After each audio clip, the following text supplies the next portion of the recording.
Right, welcome back to Vuln Vibes, everybody. We've got a pretty interesting deep dive for you all today. We're going to be looking at Apple's recent security moves. Specifically, they backported some fixes, right? Yeah. For 3 actively exploited zero-day vulnerabilities. And these were ones that were targeting older devices. So we've got Apple's advisories for CVE 2025-24200. CVE 2025-24201, and CVE 2025-24285, all on our radar here today.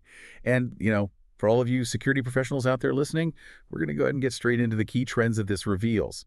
No need to explain all the basics to all because you already know them. What do you think? Anything to add there? No, I think you summed it up really well. The fact that Apple decided to backport these fixes to iOS 16.7.11 and iPadOS 16.7.1 and iOS and iPadOS 15.8.4, and even going all the way back to macOS Sonoma 14.7.5. I mean, after they already patched it back in March. Right. That's a pretty big deal, And another thing that stands out is that Apple confirmed that these vulnerabilities were being actively exploited. Right. On versions of iOS prior to 17.2. Like, this wasn't just something theoretical, Yeah. This was actually happening in the wild. Yeah, so let's start with CVE 2025-24200. This is the iOS authorization flaw, right? Yeah. And it's discovered by Bill Martzak over at Citizen Lab. Right.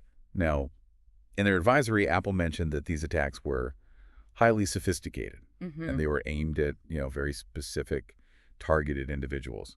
So from your point of view, for our audience who, they live and breathe this stuff, what kind of sophistication are we talking about here? Yeah, well, when you see an authorization bypass that's being actively exploited in the wild, it usually means that the attackers have a really good understanding of how the system works, right? Yeah, Like its authentication and permission models, Right. You've really dug deep. And because these attacks were so targeted, it suggests that the attackers had significant resources. We're probably talking about nation-state actors or something like that. They were able to pull off some pretty complex attack chains, probably involving spyware, like Apple suggested. Yeah. And the fact that this vulnerability was backported from a much newer version of the OS shows you how serious it was, Yeah. Apple doesn't usually go to that much trouble unless it's a really critical issue. Yeah, definitely. So let's shift gears a bit and talk about CVE 2025-24201, which was the WebKit sandbox escape. Right. So, as we all know, WebKit powers Safari and tons of other apps, not just on Apple devices, but, across different platforms. Right. So when you have a successful sandbox breach like this, and it can be achieved just by visiting a website with, maliciously crafted content, what are the immediate implications there? What should people be thinking about? Well, that's the scary part, right? It's the potential for widespread impact. I mean, think about it. With a WebKit sandbox escape, an attacker can basically break out of the browser's security perimeter, and then they can run whatever code they want on the victim's device. Right. And this is like opening the floodgates for drive-by attacks. Right. You could visit a compromised website or, even a malicious one, and bam, you've got malware or spyware on your system, and you might not even know what happened. Yeah, definitely. Yeah. And the last one we're going to look at today is CVE 2025-24085.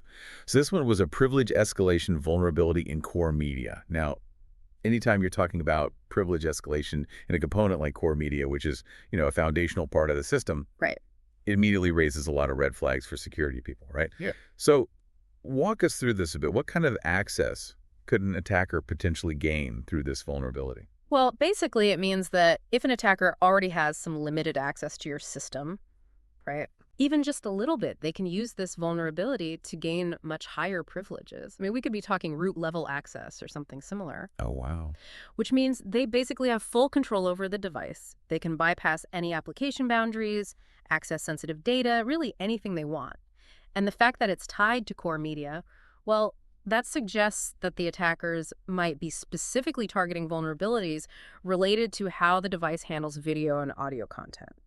So, putting these 3 vulnerabilities together, we've got an authorization flaw, a sandbox escape, and a privilege escalation. Yeah. And they were all actively exploited. Right. And Apple had to backport fixes for them.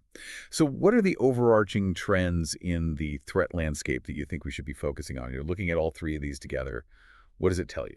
Well, I think the biggest takeaway here is that older, unpatched systems are still very much a target for attackers. And these attackers, they're sophisticated. They have resources. These vulnerabilities show us that they're using common and effective attack vectors. Right. They get initial access through the web, then they escalate privileges to take control of the system, and finally, they bypass security controls to do whatever they want, like deploy spyware, steal data, you name it. Right. And these were 0 days, right? Yeah. Meaning that the vendors didn't know about them before the attacks started.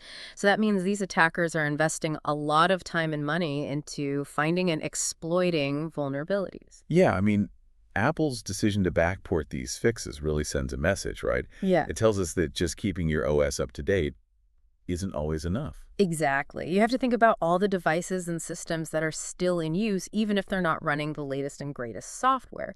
Because attackers, they're looking for any way in. They Right. don't care if it's an older system. Right. And that means we need to be much more proactive about patching, even for those systems that we might think are, past their prime. Yeah.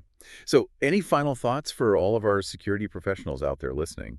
What key takeaways should they have from our little deep dive here? And, maybe what questions should this raise when they're thinking about their own security posture?